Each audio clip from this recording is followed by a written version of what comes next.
sobre o pecado de um irmão, né? O que é que diz aqui Mateus 18 e o versículo 18? Diz assim, ó: Em verdade vos digo que tudo que ligardes na terra será ligado no céu, e tudo que desligar na terra será desligado no céu.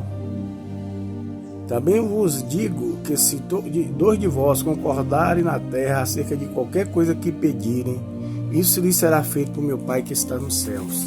Se você for ver todo esse contexto de como lidar com um irmão que está em falta, você vai ver que tem todo um aparato, toda uma contenção, né? Primeiro chama ele a atenção, quando ele não ouve, leva primeiro 2 ou 3 testemunhas. Quando ele não escuta, leva à igreja, né? Se ele não ouvir, considera como gentil publicano, ou seja, o afasta. Mas, como nós estamos na graça, né? É melhor orar para que Deus dê mais uma oportunidade do que lançar fora, né? Então, eu tenho para mim, e é mandamento, e eu tenho certeza disso, que assim como diz, se 2 de vós ligardes, o que ligar na terra será ligado no céu, 2 de vós concordarem na terra é ligado no céu, como está Mateus 18, 18, você está entendendo? Se referindo à autoridade, né, apostólica, se referindo à autoridade de um ministro do Evangelho. Nós vemos muitas pessoas desviadas, cada um conta uma história, um motivo, né?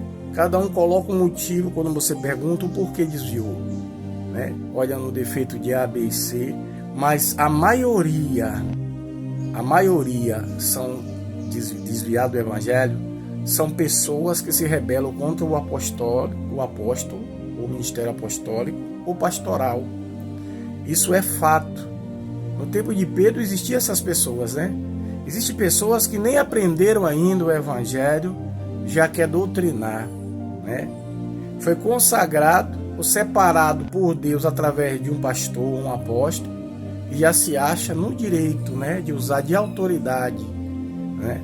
Porque para Deus chamar um pastor, para Deus chamar um apóstolo, glória a Deus, tem toda uma preparação, né?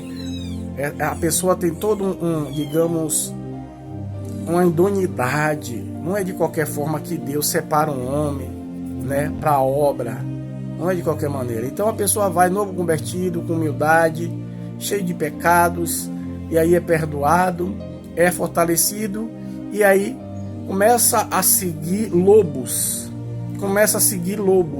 Quem são lobos? Pescadores de aquário.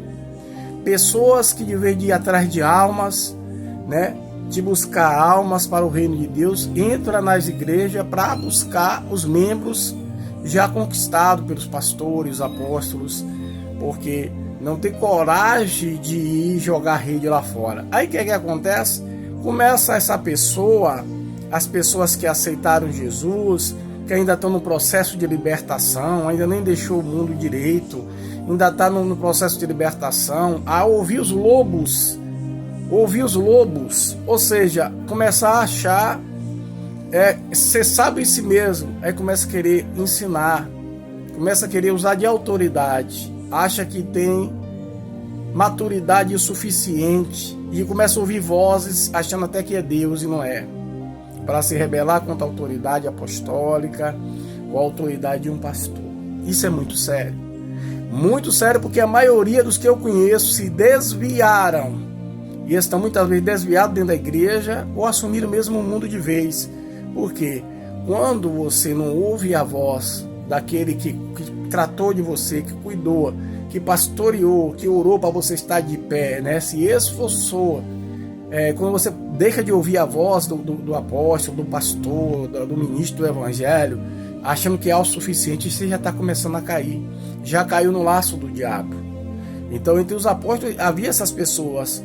Seguindo Moisés, também tinha essas pessoas que queriam se levantar, ou ficaram com inveja, ou não sujeitaram mais, porque não quiseram sujeitar por orgulho ou por seta do diabo. Geralmente é por orgulho ou o diabo que inspirou. O diabo dá inspiração a essas pessoas, como deu a Davi para contar ao povo, e ele contou e se deu muito mal, né? O povo, morreu muita gente numa praga que Deus enviou, porque ele desobedeceu. Então, quantas pessoas são inspiradas pelo diabo e diz que é Deus que está inspirando, né? Deus que está dando inspiração para se rebelar, e começa a questionar, tipo coisas como a letra mata, o espírito que vivifica, aí vai ao pé da letra. Irmãos, a Bíblia, a verdade é paralelo, e muitos não sabem disso, principalmente o novo convertido. Toda a verdade ela é paralelo, ela tem duplo sentido. O Deus que cura, ele cura fisicamente e espiritualmente. Então, quando diz que a letra mata, não está se referindo só à lei, que a palavra de Deus ela se renova todos os dias. A letra mata porque realmente mata. Existem pessoas que falam da teologia de maneira mortal, não de maneira edificante, de maneira que passa a pessoa até de duvidar de Jesus. Essa teologia eu não digo nem a pessoa que aprenda. Por quê? Uma teologia que vai contra a revelação do Espírito, o discernimento do Espírito, não é uma revelação de Deus. Então tem pessoas que desviam do Evangelho muitas vezes por esse texto, né? Dizer, a letra mata, olha que bobagem, a letra mata, isso é falando da lei, não, na graça não tem isso, na graça principalmente. Quando ele fala da letra, ele está se referindo ao Velho Testamento, sim, mas a palavra de Deus é vivificada, ela é renovada. E ela se aplicando nos nossos dias, o Senhor está se referindo a pessoas que se qualificam na letra, mas se afastam de Jesus ao mesmo tempo. Quantos que começaram a cursar o seminário ou teologia e se exaltou, é orgulhoso e começa a falar um bocado de heresia, pegando pontos na Bíblia, segundo ele manipula e não segundo o Espírito testifica ou revela. Então tem muitos desviados que tentam usar da teologia para desfazer daquilo que Jesus falou. Não tem pregação, vai jejuar e vai pregar, e vai buscar pregação no joelho, vai buscar no jejum, na oração, na comunhão com Deus. Nem pense que vai ser boca de Deus só porque tomou 2 ou 3 cursos de teologia, não desmerecendo, mas o que faz com que o homem tenha conhecimento de falar a palavra, para o Espírito Santo usar e revelar, é a palavra vivificada, é a comunhão com Deus, é a santidade diante de Deus. Quando você sujeita ao Espírito, ele fala liberalmente na pessoa, ele inspira. Não é à toa que Jesus disse que mandaria o Consolador, ele vos ensinaria. Paulo era doutor, porque ele foi doutrinado aos pés de Gamaliel, tanto ele era doutor, que olha as epístolas de Paulo, que ciência, né? E tanto que os fariseus estavam cogitando, eles queriam colocar Paulo para substituir Gamaliel. Eles tinham esse plano, e Deus tira ele desse meio e faz dele um pregador, aleluia. E ele usava a letra como esterco, ele não usava como o centro das suas pregações.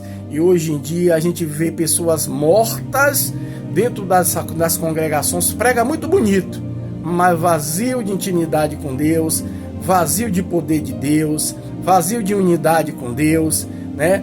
E muitos filhos na fé, e muitos que se espelham e buscam informação aqui e ali e não sujeitam a seus pastores, não sujeitam aos apóstolos, se rebelam por se acharem, estão desviados, estão caindo a cada dia. Que Deus tenha misericórdia, que as pessoas aprendam primeiro ser ovelha, para um dia, quando for experimentado e tiver discernimento de verdade e conhecer a palavra de Deus de verdade, possam doutrinar alguém. Que Deus aplique a sua palavra nos nossos corações, para que sejamos a diferença e um instrumento nas mãos do Senhor. Que Deus nos abençoe e guarde. Shalom, Adonai.